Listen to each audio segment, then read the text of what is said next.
Good evening, folks, and welcome to the live stream. I hope you're all very well this evening. Hope you had a nice week and you're ready for a live stream tonight. We're going to cover a few stories tonight. What's happening with the guy there was a guy I'll show you a clip in a moment, an insane video of a guy who absconded and then was arrested on camera. Wait till you see that's from Sky News. What's happening with Lisa Nandy, alleged cronyism. We now have a trillionaire. Yes, Elon Musk is now a trillionaire, it seems. So we're going to have a look at that. And a few other stories about reform and Donald Trump as well. So Donald Trump is under, just before we begin, Donald Trump is under a lot of pressure at the moment following the Nandy win in New York. Before the election, Trump was very aggressive towards Nandy, calling him a communist, and he would shut down New York or replace him. Now he has taken a different approach. It seems he has realized that you need to talk about the cost of living crisis. You need to talk about affordability. And Trump thinks he can jump on this bandwagon and convince people to vote for the Republican Party, because they'll deal with the cost of living crisis. They haven't dealt with it before, but now suddenly they'll grow a heart and start caring about people. Well, good luck with that. It's pronounced cyclist, Max. I'm not sure what I said there. Republicans. What did I say? I don't remember. Anyway, let's jump into the first story. So this is this clip that I want to show you. This is insane. So Sky News were filming on the street and they happened to capture a guy getting arrested. It's quite extraordinary what we filmed this morning. I want to be really open about our journalism and how it came about. I received some information last night that this wanted man had been spending time in North London. And then I went to a cafe in this neighbourhood this morning where there were a number of Algerian men, and it quickly became apparent that they were aware that this guy was in this area. And I spoke to one of them who said that he'd seen him last night in Finsbury Park, and that it was something where it was a known thing among many people within that community that he was around, or certainly some people within that community. And I think there was some kind of willingness to try and bring a resolution to this and get the manhunt resolved, because a lot of people didn't really like what it was doing to the reputation of that community. And we were given information not long after visiting that cafe that he was in the park itself, in Finsbury Park in North London. And I was led to Finsbury Park and was told that, look, if you follow this particular person who knew him, that we would find him. And that is what we did. And then as we were doing that, some police officers ran past us. It became very quickly quite evident that they were searching for this man as well. There were police vehicles in the area, suddenly sirens, and they were lurching off between different sightings, really urgently trying to find him. And then when that was happening, when the police were looking for him, I was guided by someone here towards an individual wearing that hat, the man in the glasses that we have just seen being arrested. And he initially denied to me that he was the wanted man, and he tried to suggest to me that it was just under here, actually, where we met, just next to these bikes, that he tried to convince me that the wanted man had pedalled off on one of these hire bikes that you see all over London. That was a lie, because as you saw in that footage, the officers came in, arrested him shortly after he'd been talking to me, and we watched the whole process of him being handcuffed, his backpack taken off, his items. Let me see if I actually have the original clip. I think it's around here somewhere. Where did it go? I think this is it. The justice of the UK. They release people by mistake after they start. It's not my fault. They release me legally. The judge, he told me you are released on bail. So we were brought to this part just outside Finsbury Park Station, and we've seen the police running. We think they're looking for him too. Yeah, there's police everywhere. Some undercover officers here as well. I think the description is that he's in blue jeans and might have a white hat on. We know that he was in Finsbury Park last night around 6 p.m, but now the area is being swarmed by police officers trying to find him. Okay, I think there's another sighting. Let's try and keep up with them.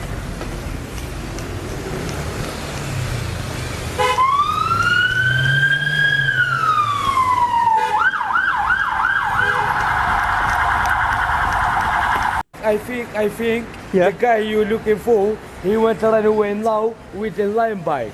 Because Jahmoum, he called you, and he know that you called you, so he ran away with the line bike. You think he's on a line bike? Yes. Okay. He didn't have it. You think that's him? It's him. It's him. You Brahim? I'm not Brahim, I'm Ryan Alali, bro. Sorry? My name is Ryan Alali. Okay. Yeah. But do you know Brahim? Huh? Do you know him? Everyone know him, is in news. Okay. Right, so at the moment, you've been placed under arrest, okay, on suspicion of being wanted, okay? Being falsely released from prison, okay? It's not me, Uncle Police stuff. We're going to do some further checks, okay? So it seems that the guy claimed that he was somebody else and then was arrested by the police. It's insane. It's insane how this all came about. Brian, thanks so much for that super chat. The Met should employ Andrew to look for missing sex offenders. He needs to work on it. He needs to work and he can find them like a sniffer dog. What's that? Yeah, Andrew, yeah, you do it without a sweat. Thanks for that, Brad. But this is insane. I don't know how to respond to this. Like the guy is saying, no, it's nothing to do with me, and then he's actually arrested on the street. No, it's good that he was arrested. It seems to be he's an alleged sex offender. So let's see him put behind bars and never released, because these people should not be released. It's I don't know what's going to happen to him. It's allegedly he's Algerian, so he'd be probably deported after that. But he needs to go to prison if he's convicted and then be deported. But it's amazing how it all came about. Anyway, let's move on. So this next story here I want to cover is about this is some a survey done, in a sense. It was a reporting done by King's College London into how people feel culture is changing. Now, culture, I believe, changes all the time. If you ask people back in the 1980s, what do you think about the current state of affairs? They say, oh, everything is changing and we're not happy about it. If you go back to the 1950s, of course, people will say, oh, everything is changing. Young people don't understand rules. They have no respect for their elders, all of this. So cultures always change. You know, people coming in the 1950s from, the Windrush generation, there was a backlash against that. Cultures change all the time. So is this news or is this just more of the same? Now we've got half of the public saying the culture in the UK is changing too fast, and half saying they would like the country to be the way it used to be, both up from around a third in 2020. Now we've got 2/3 of people thinking the country is divided by specifically culture wars, up from under half a few years ago. And that all ends up with this sense that we've got 84% of the public saying the country feels divided, which is the highest we've measured in the study. And most of that change has come in the last couple of years. This is not a long-term thing that's been happening. It seems to have tipped relatively quickly, and it is around a lot of different issues. But immigration is the one that comes out as the most divisive. So that's Any surprise there? Immigration is the main issue. Immigration is the one that's driving this idea that everything is changing, that society is changing. And of course, immigration plays a part there. But of course, the media are amplifying this as much as possible, and Reform UK are exaggerating. Remember, if you didn't know the data, you would imagine that small boats made up about 60% of all immigration, when in reality they make up about 5% or even less. It's about between 3 and 5% of all immigration is small boats. But if you were to just look at what's coming out of the media, or if you were just to listen to Nigel Farage and GB News, then you would imagine it was a majority. It was the vast majority of immigration was small boats, and it needed to be stopped. And of course, the language around this as well, illegal immigration, when of course this is not illegal.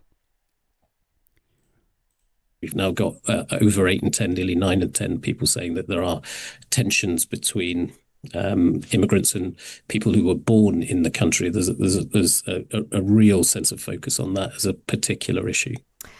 And I mean, I think this is so interesting because I would say in the kind of 20 odd years that I've been involved in politics and also dealing with, I suppose, some of these quite contentious issues like equalities issues, back in the day, certainly when I was working about 20 years ago, they were sort of, there would be some people that didn't like them, there'd be a bit of a debate, but they weren't kind of a mainstream thing. And often the mantra would be, actually, these are side issues. The big issues are, and they still are, cost of living and other issues like public services. But that definitely feels like it's changed over recent years. Do you think it is because of, I suppose, what people would call the rise of wokery, if you want it? Oh my goodness. The rise of wokery. This is what's dividing society, not actually a class divide where the rich are getting richer and everyone else is getting poorer. Nothing to do with that. No, let's not focus on that. Let's not focus on that division in society. Let's focus instead on wokeness or the culture wars. Is it the fact that, for example, rows have really ignited on social media, like the issue of kind of transgender rights versus biological sex? What's kind of happened to... Look, this is an online thing. I bet you if you were to ask people on the street what they think about trans people, most people would say, well, I have no problem with them. They should be able to live their lives. And you could apply this to any group.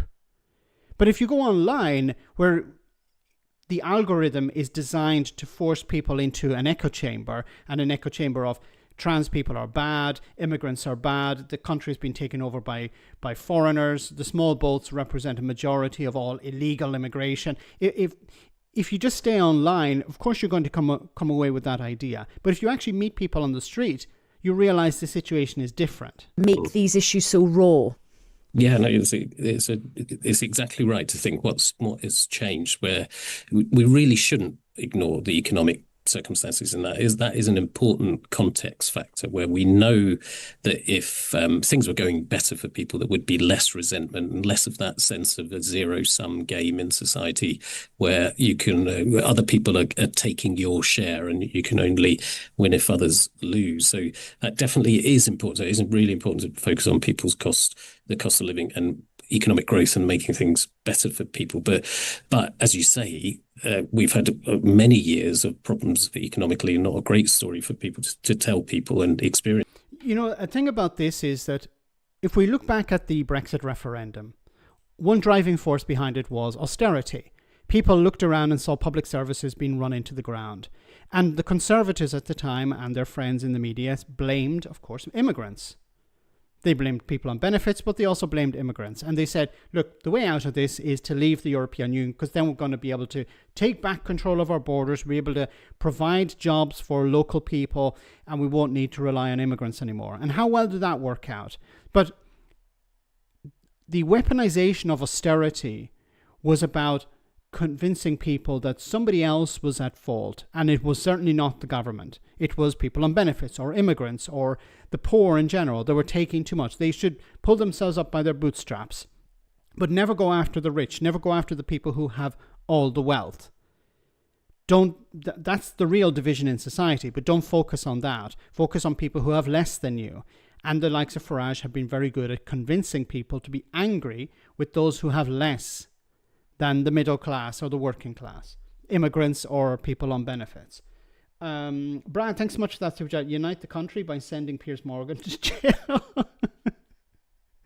Yeah, he's quite popular at the moment. I believe that he blocked Zach Balansky on Twitter.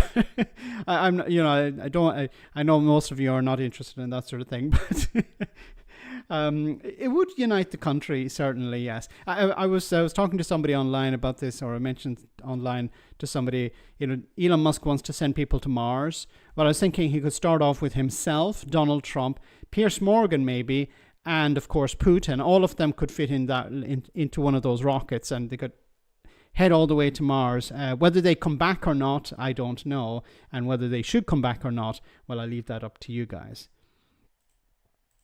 For people, so other things have changed, and I think there is both political party structure element to this, with the rise of reform in particular, giving a home and a space for these types of views in a way that is more clear cut. There's kind of a parallel in some ways with the EU referendum and the Leave and Remain identities that came out of that, where Brexit vote didn't cause that sense of cultural friction that we had around immigration, but other things too then. But it revealed and then reinforced that sense of division by giving it a name and a purpose. And I think we've got a bit of that going on with our current political system, where you've got reform and then increasingly the Greens at the other end of the spectrum, where we've got this much wider spectrum of very more specific offers to people on cultural issues, not just economic issues too. So I think that is a big factor. And then alongside that, I think we just have a massively changed information environment. Yeah. And this is where this signal that something has changed in the last couple of years, I think, is really important, because it is interesting, because on the one side you have the likes of the Green Party who are talking about immigration in a very positive way, and then on the other side you have Nigel Farage and Reform talking about it, of course, in a very negative way. And then you have the mainstream parties in the middle, the Conservatives and the Labour Party. But they are being drowned out by the two elements on either side, the Greens and Reform, especially Reform. So Nigel Farage is setting the narrative. And the narrative, of course, is immigration is a problem. People are entering the country illegally, and something needs to be done about it. Well, I think we're starting to also see at the same time issues like a wealth tax become more and more apparent. Not maybe popular, but more apparent. There's more discussion around that. And of course, that's been driven by the Green Party, which is ironic, because for issues like landlordism, which were supported by the original Labour Party when it started out, are now being taken up by the Green Party, for example, or your party. We'll get to your party a little bit in a moment. Anyway, let's move on. I want to talk about Elon Musk. Yes, he's potentially going to be a trillionaire. You know, there was a time when very, very rich people would leave something behind, a sort of legacy. This is what I have left to the world. They would, I don't know, fund a museum or build some sort of edifice and leave it to future generations with their name on it, and maybe a little statue of that individual who built this. There, in the 1800s, you had very wealthy individuals build soup kitchens and poorhouses and stuff like that, providing charity to the poorest in society. But it seems Elon Musk and other billionaires like him prefer to do something else. David, thank you so much for that super chat. To beat reform, we need to call the small boats the Farage boats. Well said. Yes. Thanks for that, David. And you're right. And it seemed that somebody was referring to them as the Farage boats. Maybe it was somebody from the SNP, I don't remember, but a politician was referring to them as the Farage boats. And you need to keep doing that. The Farage boats, a bit like the Farage riots. You don't hear Farage talking much about the riots anymore, maybe because he was associated with them. In the same way as the small boat crossings, people used to cross in under a lorry or inside a lorry. Now they're doing it, of course, by small boat, and it's difficult to send people back because the UK doesn't have an agreement post-Brexit. Who sold Brexit? Boris Johnson and Nigel Farage. Boris Johnson is no longer a politician, but Nigel Farage is soon to be Prime Minister. So it makes sense to call them Farage boats because they're a consequence of Brexit, the Brexit that Nigel Farage sold. Anyway, let's get into this story. Thanks for that, David. Let's get into this story about Elon Musk and what this trillionaire or $1 trillion actually means. There are an awful lot of hurdles that Elon Musk has to overcome to get this payout. And first of all, it's worth pointing out that over the 10 years in which this package is going to be in place, he will be taking no salary, getting no bonus. He's going to effectively be working for Tesla for nothing. So he's clearly got skin in the game here. He's got a huge, as I say, number of obstacles. First of all, he's got to take Tesla's stock valuation. Tesla's currently got a market capitalization of about $1.4 trillion. He's got to get that up to $8.5 trillion. Good luck with that. You know, Tesla's not very popular at the moment. Now, he could expand Tesla into different sectors. But and there's this idea that this robo-taxi is something that could potentially create a huge amount of money for Tesla. What they're doing is building autonomous vehicles. I don't know if you guys have seen them. They're operating in a number of cities in the US. But he would need to have these operating all over the place in order to build up that amount of capital. For this to pay out, he's got to sell 1 million robots. He's got to get 1 million. So I think this is actually more achievable than 1 million robots, because 1 million robots is not that huge of a number when you're talking about mass production. So they're moving towards mass production of robots, and these will not be in people's homes. They will be in manufacturing. This is the first place where they're going to go. So I don't think that's an unachievable task, 1 million robots. Once again, they're costly. They're about $100,000, I believe, each.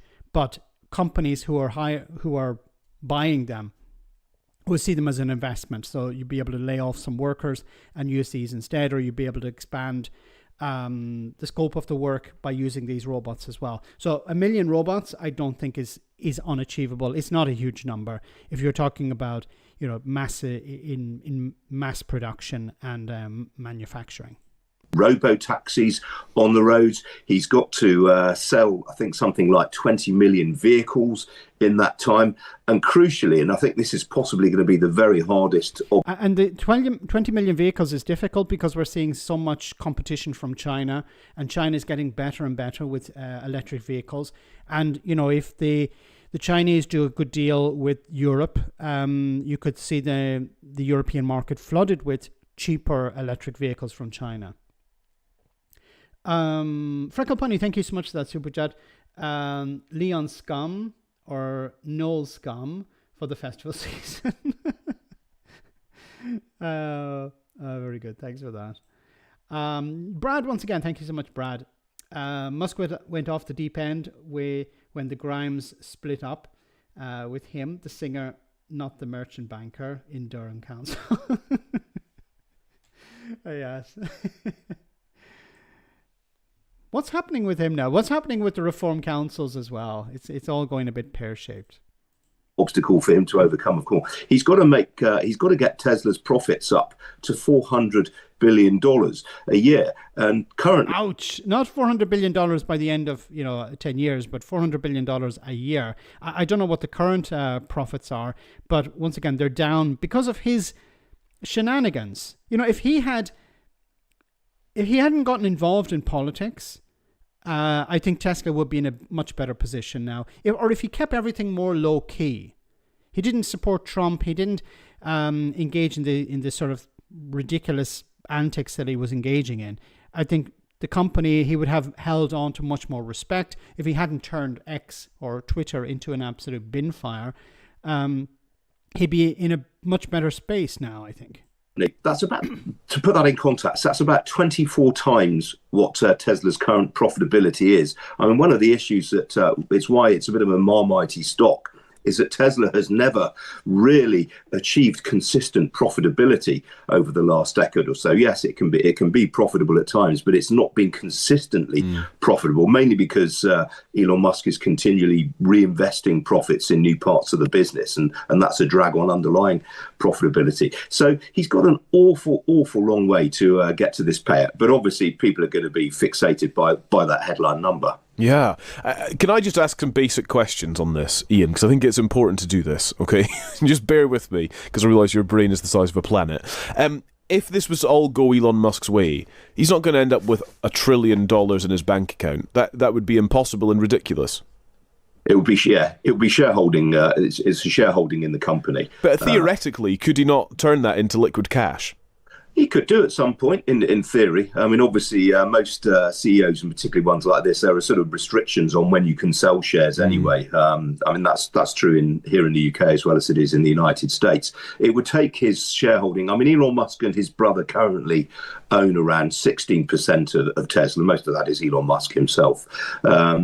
If this was to crystallise, he'd emerge with about 25% of Tesla. And obviously, to get that award, it would be, as I say, a significantly larger Tesla. So he would own 25% of a much, much bigger, more valuable company. But as I say, there's an awful long way to go for him to get that payout.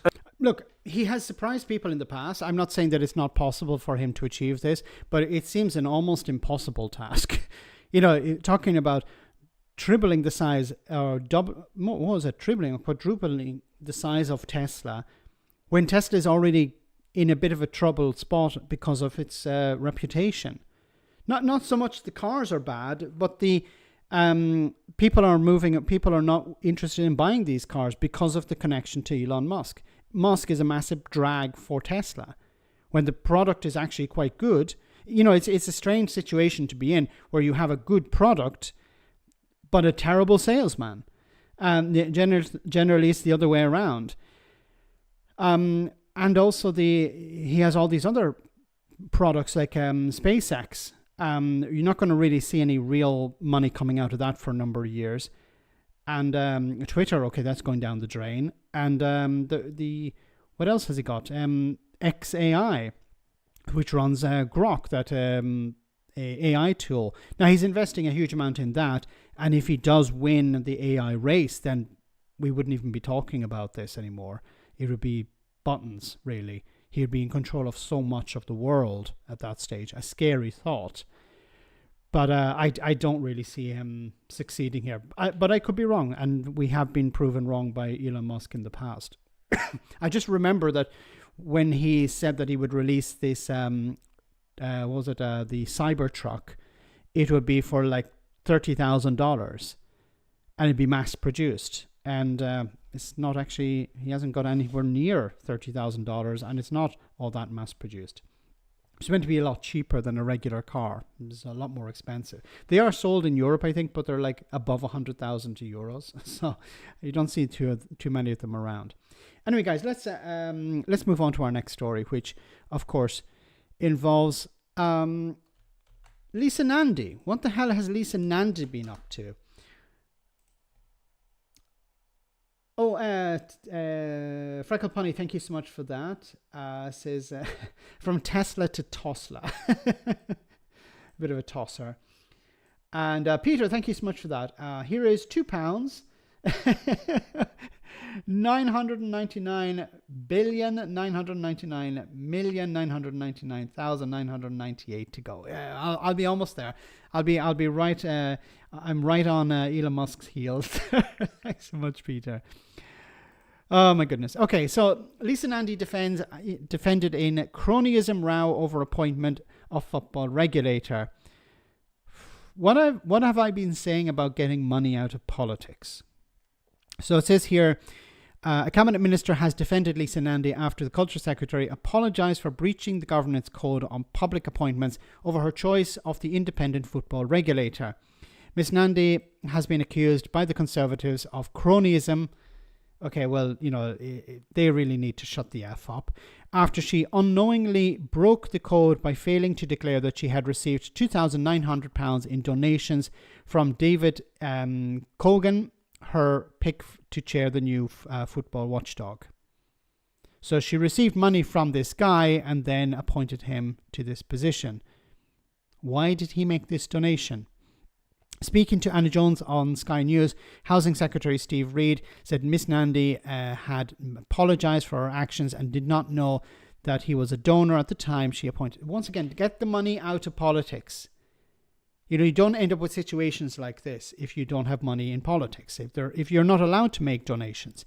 As soon as she found out, she took the appropriate action, and the independent investigator has confirmed that. In October, Mr. Cogan was appointed to the football regulator, conceived by the Tories in the wake of the fervour over the failed European Super League project. Do you remember that? However, his appointment became controversial after it emerged that Mr. Cogan, a former broadcasting executive who had advised clients including the Premier League, was not on the original shortlist and donated to the leadership campaigns of both the future Prime Minister, Sir Keir Starmer, as well as Miss Nandy. So the guy made a donation. He was a former executive for clients, advising clients like the Premier League, and he was put into this position of independent football regulator. You know, you're supposed to be different from the Conservatives. Once again, if you ban donations, then you don't end up with situations like this. Is there corruption? We don't know if this is corruption. It doesn't look very good. Is it corruption? Once again, it'll need to be investigated, but it seems that the investigation isn't going very far. But why did you receive money from this guy? Why was this guy giving money? Once again, people with a lot of money donate to political parties for influence or for something in return. It could be a job. It could be a change in the law. It could be something like that. Or they want to influence government. They want to shape policy. This is why you need to get donations out of politics. Bent, they're all fucking bent. Don't think there's road legal in the UK. Don't think they're road legal. Could be wrong. I'm not sure what that's about. Will Elon be a trillionaire, or will he fall into despair? He'd be a great jolt if bots revolt and make him work on the conveyor. Well said, wee Scott's dog. Didn't Nandy weigh in on the Tel Aviv football fans issue, where the fans were definitely not singing about genocide? Yeah, that was a bit of a disaster, wasn't it? Tories are rubbing their hands in glee. Yes, of course. The Tories, neck deep in corruption, are like, hey, oh, I got some corruption in my mouth. Hey, stop, corruption. This does not take the spotlight off Lisa Nandy. If there's corruption here, she should resign over it. Politicians should not be receiving money from donors, and donors should not be appointed to positions because they're donors. This is corruption. You know, you give money to someone and they do something in return. That's corruption. You know, it's not it's not a normal exchange of goods. It's not like you go into a shop and you give money, you get something in return. This is, you give money to a politician and you get something in return. It's not supposed to be like that. People should only be hired based on their merit. Neck deep. It's past their nostrils, I said. How can she say that she didn't know? It's the typical result. I didn't know I was corrupt. I didn't know I received this money. That's how bad it is. Anyway, moving on. From one Labour MP to another Labour MP, and this is, you know, how low the bar has been set for heroes, but this guy is a hero for me. This is, let me bring up the screen a little bit better. This is Neil Duncan Jordan, a Labour MP, and this is what he's saying about people on disabilities. As I mentioned at report stage, I'm concerned about what this bill says about our welfare state, the danger of creating a second-class citizenship where welfare recipients have less civil liberties than the rest of us. It turns banks into an arm of the state, empowered to trawl through personal data even when there is no suspicion of wrongdoing. And this strips away a fundamental principle, I believe, of British justice, the presumption of innocence. Well said, Neil. You know, you don't have the government going after people with massive bank accounts, offshore bank accounts or whatever. You don't see the government going after those people and going through their bank accounts to see where the money is being spent, how the money was earned. But they're going after people on benefits, the poorest in society, people who have, in many cases, nothing. Literally nothing. You know, the government has said we need to punish. It's always about punching down. Why? Because they have no one to protect them. They have no one to speak up for them. This is the problem. You know, I joked recently about how, and it's a sort of semi-joke, I joked recently about how, you know, if you're poor and you rely on someone on TikTok to tell you, you know, what you should say in a meeting with the DWP or the job centre, the politicians criticize that. But if you're rich, we call this type of advisor an accountant. Like, an accountant is there to help you avoid paying taxes, not to evade the taxes, but to avoid where possible, within a legal framework. Why is it when people on benefits, entitlements, I keep falling into this trap myself. Let's stop calling them benefits, because a benefit is something extra. An entitlement is something you're entitled to. You either receive it or you don't. If you're entitled to it, you get it. If you're not entitled, you don't get it. So when it comes to people on entitlements, if they are looking for information on how to receive those entitlements, somehow that's frowned upon. If they're asking for people on the internet, these people are criminals or something. These people need to be shut down. Politicians hate this. Do you remember that clip where, I forget what her name is, the DWP minister? She was angry that people were claiming benefits when they shouldn't be. And not angry that people are not receiving entitlements that they should be receiving. A huge amount of entitlements are not claimed. Shouldn't the government be investing in making sure that people receive those entitlements, instead of creating a chilling effect where people are afraid to ask, what am I entitled to? Why is it necessary for people to go to the Citizens Advice Bureau to get access to information about their entitlements? And why shouldn't it be you go into the DWP office, you go into the job centre, and they are there to help you get access to the ones that you're entitled to? No more and no less. What you're entitled to fully understand the situation you're in and make sure you receive the support you deserve. Why is that not the modus operandi? Why is this not the way it's done? Instead, it's let's trick people or force people into doing jobs in order to kick them off benefits or entitlements.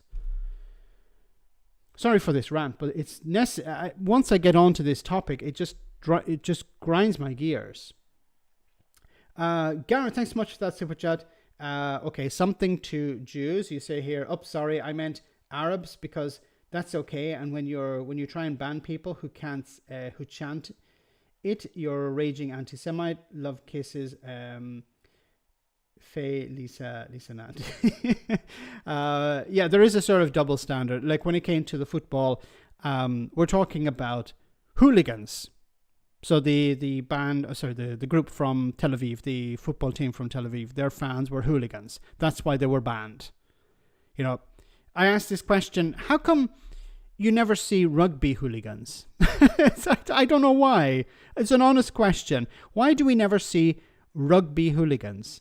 It's always in football for some reason. But if you have hooligans, then the club should be forced to check who's allowed, who receives a ticket, and only people who are members of the club should receive a ticket. And if you have broken the rules, you should be kicked out of the club, so you never have access to a ticket. It's an extra cost, but if you truly love the team, then you will buy a ticket through the club. That's the way it should be done. Why is it done a different way? I don't know. David, thanks so much for that super chat. Lisa Nandy wanted to bludgeon Scottish independence supporters. Saying Spain had the right idea in Catalonia. Yes, she was talking about using the police to use baton rounds against people who are protesting in favour of independence. Yeah, I don't think she's very popular in Scotland for some reason. And you made it very clear there. Well said. It's concerning because it's supposed to be a left-wing party. Whoops, I lost the stream for a second. It's supposed to be a union of equals, but it seems you have to ask for permission to leave. Sort of Hotel California. Rugby fans have nothing to prove. Maybe that's the point.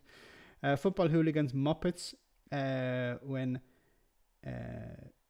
join, big and hard in numbers. Sorry, alone, when alone. There was a typo there. Gareth again, thank you so much, Gareth. I loved Kevin Bridges' take on welfare, particularly they're spending their dole on cigs and booze, pointing out that the fact that both are highly taxed, so the state get their money back. Yes, during the budget, it's always, let's increase taxes on cigarettes and on alcohol. That will discourage people from smoking cigarettes and drinking alcohol. It doesn't really work like that. And of course, the poorest people in society tend to spend more of their income on these things. It is a sort of give with one hand, take with another. You're right there on that, Gareth. It's quite sad because we should be supporting people. But unfortunately, it's about punishing when it comes to so-called benefits. But no, I just want to go back to Neil here, and kudos to him for raising this, because it's about creating a two-tiered society where people who are meant to be receiving entitlements are treated like criminals, but actual criminals who are evading their taxes, who are not paying their taxes, or who are, engaging in corrupt behavior when it comes to money, are treated like royalty, and literally in some cases when we talk about the royal family. Let's move on to the next video here, the next issue.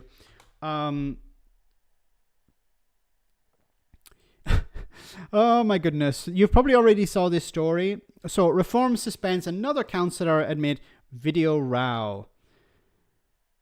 Another one. So Reform UK has suspended another councillor following the leak of a video of a heated virtual council meeting.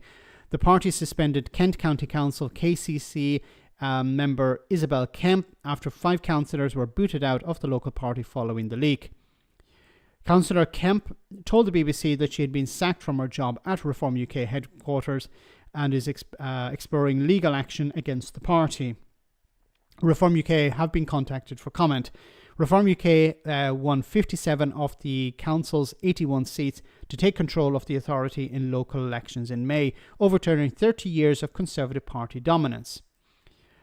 They have lost a total of 9 councillors since, leaving them with 48 representatives on the council, which is seen as by the party as a test of their ability to govern. Yes, it's like Reform UK chose, what we're going to do is we're going to go with Kent County Council, and this will be the template, this will be the example for everyone when they decide to vote for Reform UK in the general election. It's an absolute disaster. Oh my God, you couldn't even make up what a disaster it is.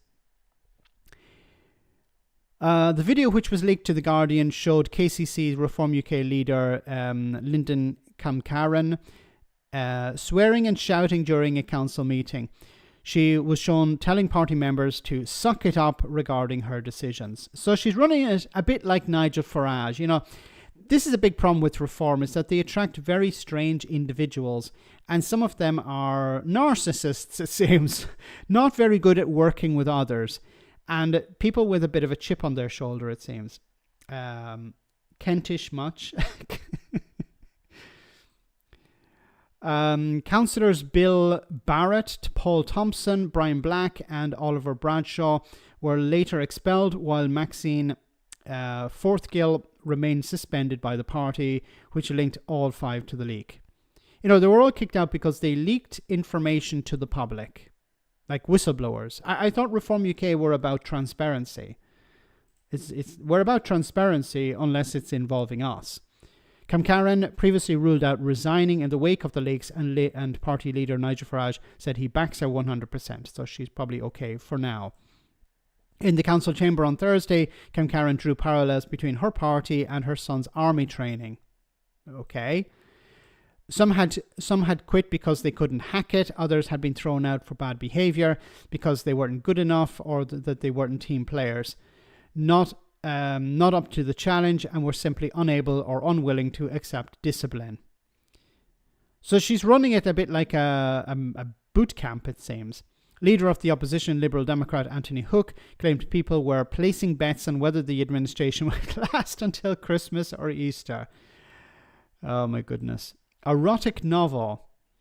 Robert Ford, who was removed from Reform UK following an unofficial complaint from several female staff members, had created an independent reformers group on the council alongside Barrett.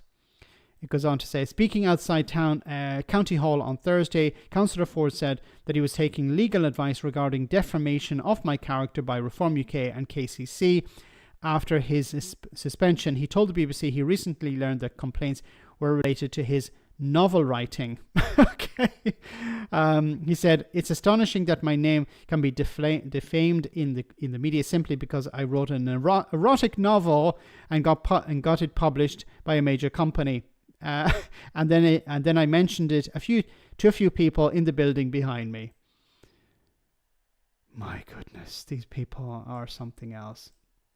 So a guy wrote a sexy novel and then, of course, went to do his job and was, hey, do you know that I wrote this sexy novel? Would you like to see what was in that sexy novel? I was mentioning, hey, you're a beautiful lady. You know, you would make a great character in my sexy novel in the sequel. You know what I'd like you to do in this sexy novel? This is probably what he was up to. And of course, you know, normal human beings would be very uncomfortable with somebody like that around them. So they were like, yeah, he needs to go. Breaking news, Reform councillor suspended. In other news, water is wet, the sky is blue, Andrew Windsor doesn't sweat, and the moon is made of cheese. Thanks, Garrett. I'm a bit doubtful about Prince Andrew sweating. I'm not convinced about that. Was the novel about Nigel Farage on Love Island? Oh, please no. Nigel Farage and Anne Whittingham. I think that was one scene in it particular. No, says it was called 50 Shades of Shite.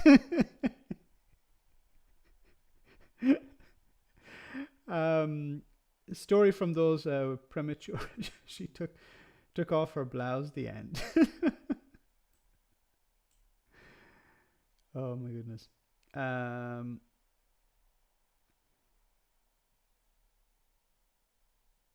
He wasn't wearing trousers. Yes, he wasn't wearing trousers when he was explaining it to members of the council. 50 Shades of Farage, the Whittingham affair. Oh God!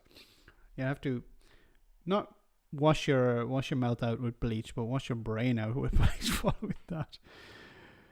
Oh my goodness! From one major car accident to maybe a minor car accident. So, Zara Sultana accused of delaying transfer of funds to your party. Oh no. So this is from a couple of days ago. Zara Sultana denies delaying the transfer of funds and says they will be sent once your party governance structures have been reviewed. The check is in the post. So, according to Politics Home, your party sources have claimed that Sultana is withholding the funds until she gets access to documents related to the governance of your party. Sources close to Sultana have denied the allegations. This is the last thing you need as a political party, especially when it comes to money.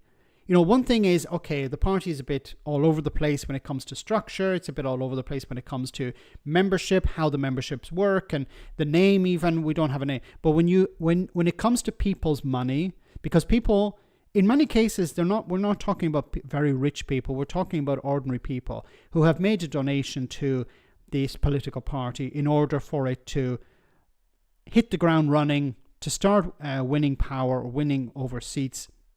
So winning seats in Parliament or winning council seats or having an impact, influencing politics. And they make a donation hoping that it will be spent in the right way. But you have this situation where money went into one aspect of the party which wasn't connected to the party, and then it seems that the party had to take control of this because the people who are running this platform decided, look, we don't want anything more to do with it because we don't want to be tarnished with this brush as well. If you're not able to run your operation, we don't want to be blamed for it as well. So we're going to give it over. Well, we need to give it to someone. And it seems that Zara Sultana took responsibility because the other MPs didn't want anything to do with it. You know, it's supposed to be a team. It's supposed to be a team effort, but it seems that Zara Sultana was lumped with all the liabilities, because if there were problems with payments, who would take responsibility? Well, as you see, there is a conflict within the party. The independent MPs, independent alliance MPs, don't really want to invest too much in this. I think they seem to want the glory, or they're of the idea that, well, let's get involved so far and see how it works out. And if it all falls apart, then we'll just go back to being independent MPs. They don't want to risk too much. But who's going to risk the most is really Zara Sultana, because Jeremy Corbyn has been around the block a bit. Jeremy Corbyn, if it all fell apart, he's still an independent MP. He was elected at the last election as an independent. Zara Sultana was elected at the last election as a Labour MP. So she can't really go back, because there's a risk that if she ran as an independent, she would lose her seat, because she had the machine of the Labour Party behind her. I don't know, and if Labour challenged her, there's a risk that it would split the vote and she would end up losing. That's a possibility.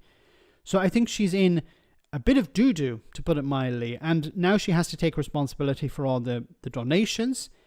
The other members of the party don't want to do that for some reason, so she's been left holding the baby, and in a case, if something goes wrong, she will likely be liable for it, not Jeremy Corbyn and the others. It seems like Jeremy Corbyn, I have a lot of respect for him, but it seems like, according to this, that he's thrown her, along with the other MPs, him and the other MPs, have thrown her under a bus. And if it all goes pear-shaped, then she's the one who's going to be in trouble, not them. I have another super chat from Brad. Thank you so much, Brad, once again. I didn't think it was possible to find a Reform UK meeting pornographic. But when they screw up like that... it's Anne Whitcomb, okay? It's Anne Whitcomb, Brad. We have her fixated in our minds now. She's there. Darling. Harold, thank you so much for that super chat. Greatly appreciated. Thank you for that support. And Cavan Land, thank you so much for that as well. Very kind of you. Kicked out the door party. Yes. Once again, I would like them to succeed, because I think they can bring something to the table. But to say it's off to a bad start is a bit of an understatement. Okay, let's move on. We're almost at the end, so I want to cover a couple of other stories before we finish. So this is probably not something that you guys have seen very much of, but Zach Polanski has got into a bit of a fight with a guy called Danny Finkelstein, who's a political commentator, journalist. He works for the Times. But he has, this was his response to Zach Polanski criticizing him for, basically insulting Zach Polanski. Here's a few of the words used to describe us. Smug, middle-class, liberal, know-nothing and entitled, said somebody on X. Pomposity, hubris and feigned ignorance, said another. Owen Jones said it was one of the most insufferably smug conversations in human history, and he'll have a lot to compare that with, personally, I'd imagine. So fair enough. And Zach Polanski himself said, I find this kind of, rude word, nauseating. If you understand the basic principle that our environment is being destroyed by super-rich corporate polluters, join the Green Party. Danny, you engaged in a bit of a debate with some critics, including Polanski and Jones. What did you learn? I was a bit puzzled by it initially, because actually the thrust of our discussion was whether this was a good idea as an electoral strategy. There was actually a bit of a disagreement. I think that although it's limited, the idea of becoming effectively a red-green or red party with a progressive activist base is pretty sharp, I think, as the word I use. But I think what caused sort of anger was me saying that he wasn't in favour of growth. And I've had a lot of discussion with people who are saying, well, there are two sets. Some people say... Okay, what Zach Polanski was saying about growth is that you can't use growth as a barometer for prosperity. Because growth on its own, where does that money go? A lot of that money goes to... You'd be puzzled by Velcro. A lot of that, when we're thinking of prosperity, a lot of it goes to the richest in society. And Zach Polanski is off the idea, I don't want to put words in his mouth, but I get the impression that he's off the idea that, look, you can't use growth as a barometer for prosperity for everyone, because a lot of that growth or a lot of that prosperity goes to the richest people in society, and ordinary people don't benefit from it. But there's also the other problem, that you can't have infinite growth because we have a finite planet. So you can't extract all the oil and gas in the in all of the world because it'll eventually run out. You can't extract 100% labor from everyone. People will end up being burnt out. So you can't infinitely grow. The only thing that grows, without any sort of control is a virus, and it eventually burns itself out because it runs out of hosts. So we can't have a situation like that. We have to have sustainable growth, but that growth must provide prosperity to all.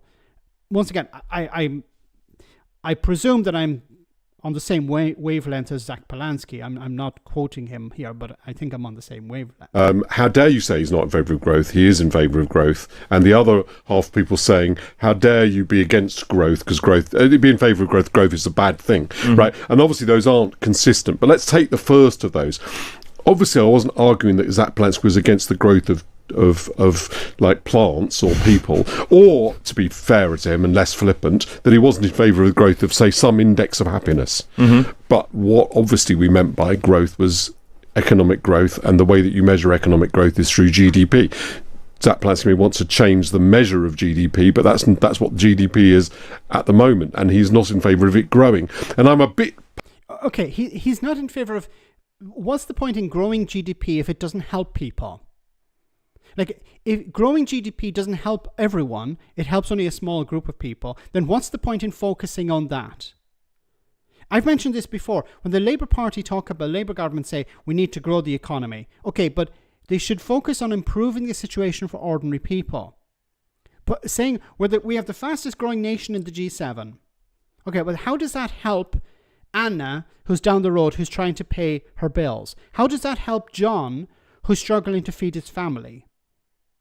He can't turn up at the food bank and say, well, at least we're the fastest growing nation in the G7 because yesterday we weren't, and I feel so much better about... No, this is what I'm talking about. You have to do things that improve the situation, material improvement for ordinary people. And there's no point talking about fastest growing nation in the G7, or we got growth at 6%, or even if growth was at 20%, if ordinary people don't feel it, it's completely useless as a political tool. Puzzled that they were so virulent and on the subject of being attacked on something that actually I would have thought they would want to promote, and seems to me a reasonable part of what is a fairly coherent political strategy. But it did occur to me that Zach Polanski, who's generally not somebody who kind of loses it, and who appeared to have done so in that response, possibly is just smarter at social media than I am, and he realised that he was getting a lot of engagement and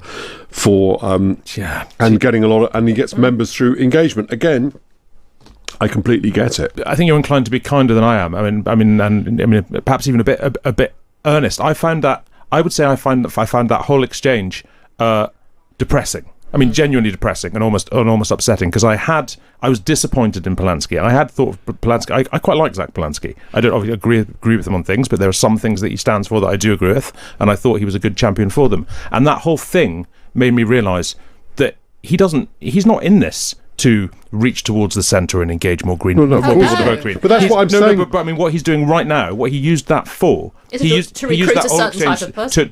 He's never said that he wants to reach out to the centre. When has Zach Polanski ever said that he wants to reach out to the centre? Like, you're suggesting he's failing at reaching out to the centre. But he's never said that he wants to do that. He wants to reach out to the poorest people in society. He wants to reach out to people on the right. Remember that video that he made where he was talking about the guy who wants to shoot at migrant boats? He wants to speak to this guy and understand what brought you to this conclusion. He wants to speak to the working class. He wants to speak to people who are struggling. He doesn't care about the middle class. The middle class who would vote, in a sense, the middle class who would vote Green are already locked in. What's the point in appealing to those people? In the same way as, why should Nigel Farage appeal to middle class elderly people? A lot of them are already voting for reform. It doesn't matter what Nigel Farage says. They're already locked in the same way as some Labour voters are locked in, some Conservative voters are locked in. There's no point appealing to those people anymore. From time to time, you may throw them a bit of red meat, throw them a bone to keep them happy, to make sure, hey, remember, we're still here. We remember you. But that's not the focus because they are locked in. You don't have to care about those people. Yes, to show himself to be the guy who can represent the left rather than Jeremy Corbyn. He was proving my point, which is he is engaged in a fairly smart, fairly focused, social media driven strategy to turn the Greens into the main red party, appealing to about 15% of progressive activists with great success. And not worry about the second category. I mean, not worried about the people who were always quite anti-growth, but for green reasons. In a sense, actually, he's not with them. He's not with them. So your point about, which was at the beginning, they're not for the people who, what will the people think who used to vote Green? Sorry, who are these anti-growth people they're talking about? Who is anti-growth? And if they are anti-growth, if they exist and they're anti-growth for green reasons, are they going to vote for Labour? I don't think so. Are they going to vote for Reform? I don't think so. The Tories? No. So these are people who are already going to vote, if they vote at all, they're going to vote for the Green Party. So what's the point in appealing? Zach Polanski even said it in one of the interviews. He said, there are people who will already vote for the Green Party. They already know my green credentials. What's the point in me talking about green issues to them?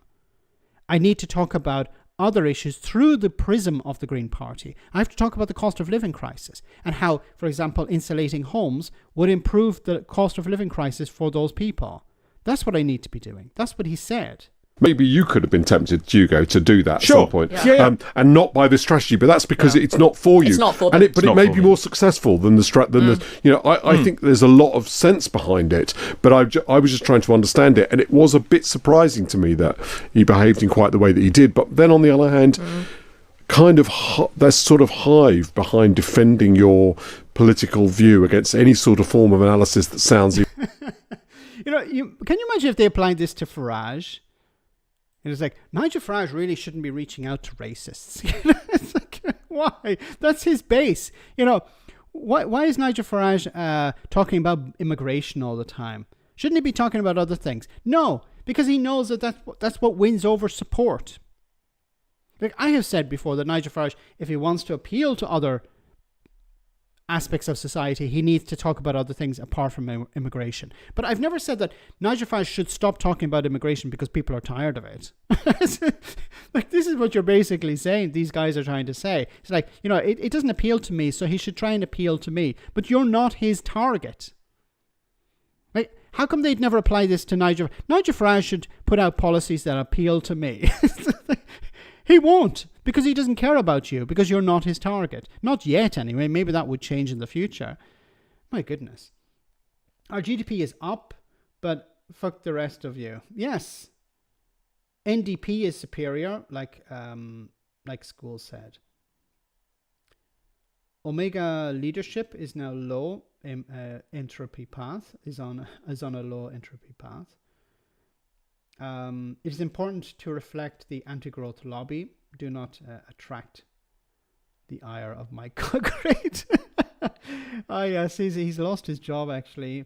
Imagine being kicked out or kicked off Talk TV for being racist. It's amazing, isn't it? It's like being kicked out of Reform UK for being corrupt, taking Russian money.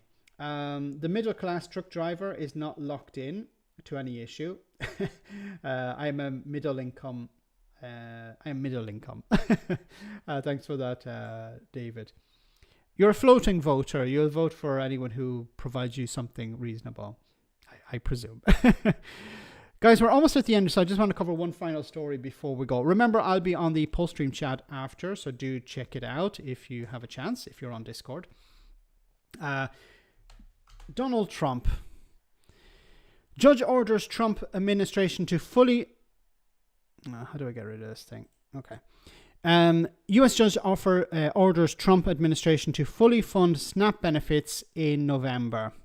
So Donald Trump, of course, has been trying to make poor people poorer, and it's not working out very well for him. And it seems we're starting to see a bit of pushback from the state, in a sense. The justice, the judiciary, from government, and what I mean by government, I mean the federal government.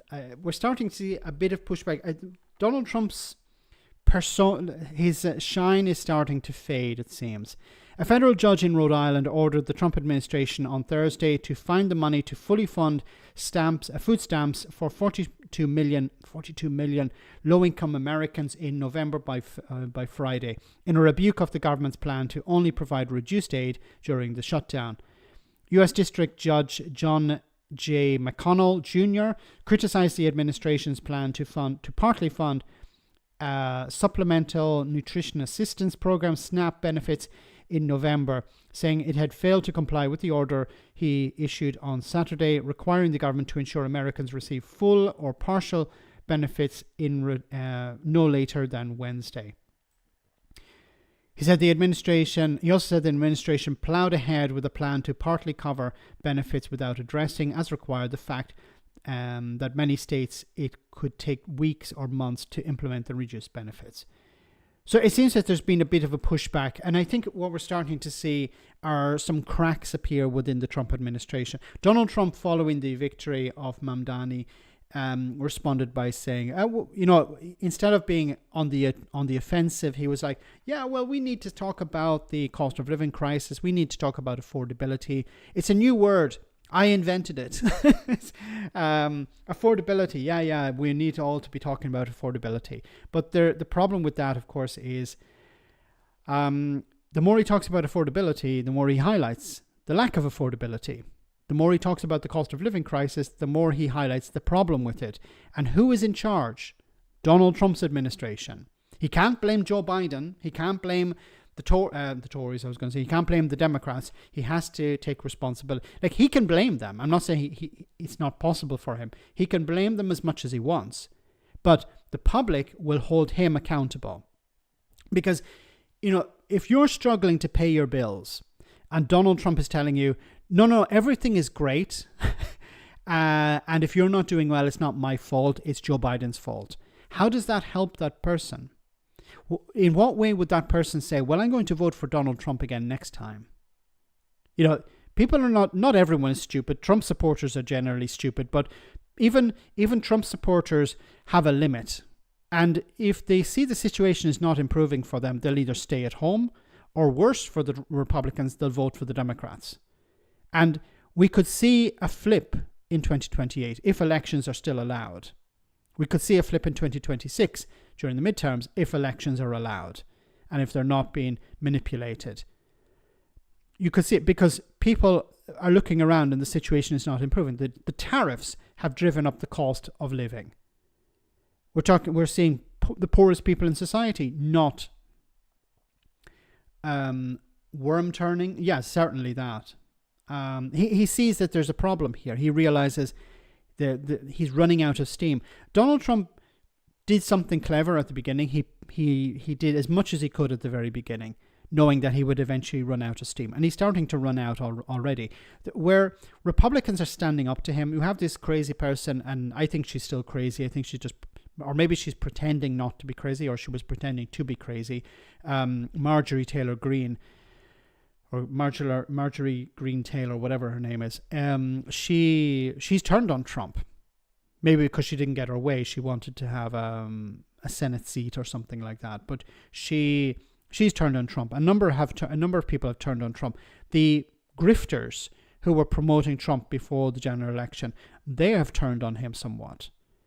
So Trump has lost his shine, and he needs these people on board to campaign for him, to convince the public that you're better off with Donald Trump.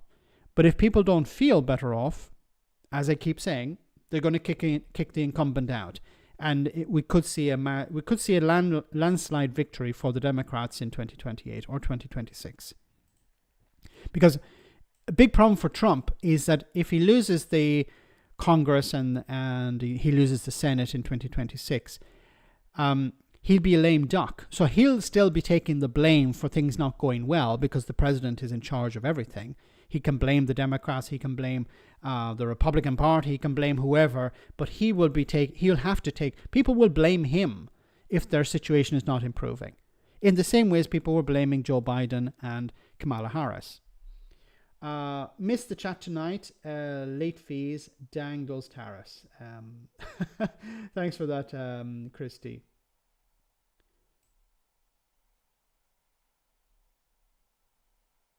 like button smash. Yes, thank you so much for that.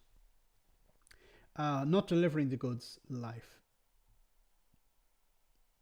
He looked very ill and confused. I generally think he'll be gone in a year. We've been hearing that for a long time. If you're talking about Donald Trump, I presume. We've been hearing that for a long time. I'm not investing too much in it. So guys, we're almost at the end of the stream. I want to show you this clip because it's before we go. I want to say thank you to everyone who came on tonight. Thank you so much for your super chats.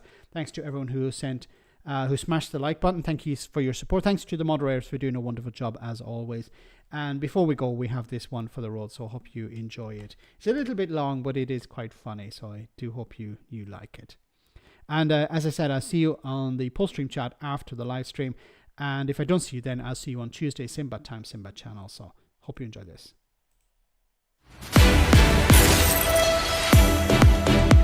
Welcome to Broken News.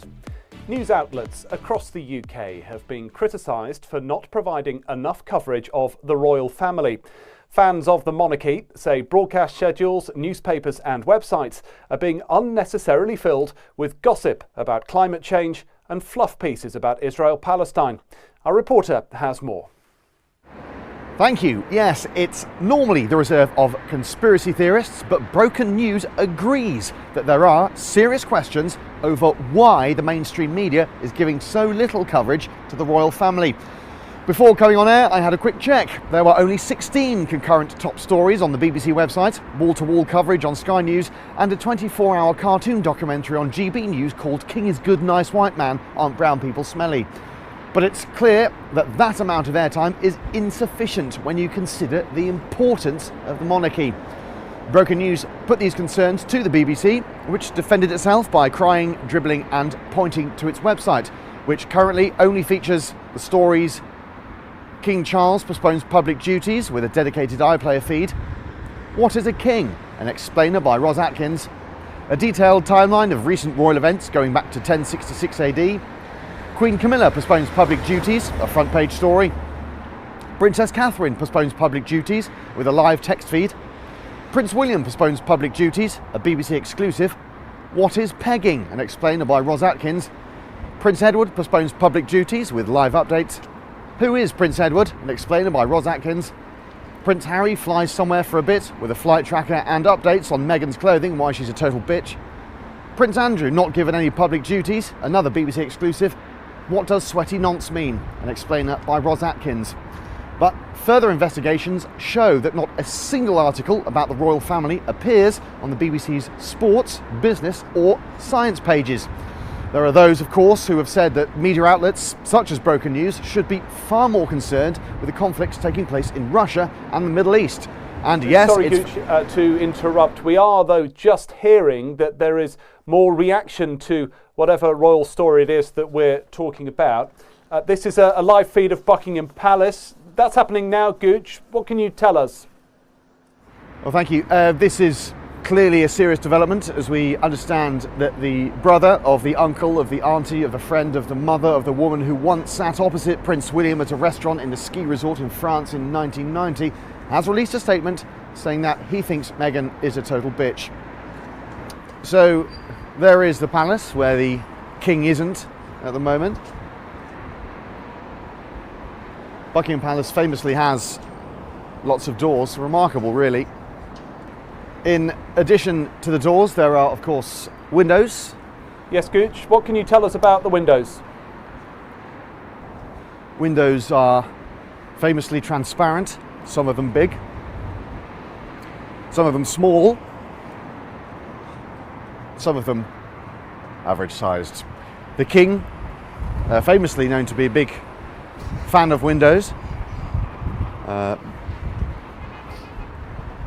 enjoys how transparent they are. Famously transparent, of course, windows. Not known whether King Charles prefers an open window or a closed window, or whether he likes windows to be ajar. King, of course, in his long life will have looked through many windows in all sorts of countries. Afghanistan, Belgium, Canada. Not known, however, whether the king has ever looked through a window in Papua New Guinea or Tasmania.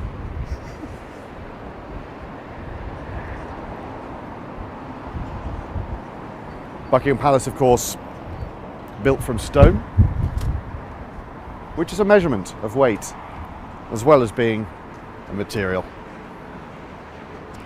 King, of course, a very good weight, very royal weight. Big fingers. We'll bring you more as we get it, but for now, back to you. Thank you. What a lovely story. We'll have more on that story and none of the day's other stories later. But for now, that's all from Broken News. You're up to date. Oh my goodness. Sorry. Oh my goodness. So, have a great weekend, guys. I'll see you on the post-stream chat after. Sorry for me breaking there. And have a good weekend. Stay safe, take care, and good night.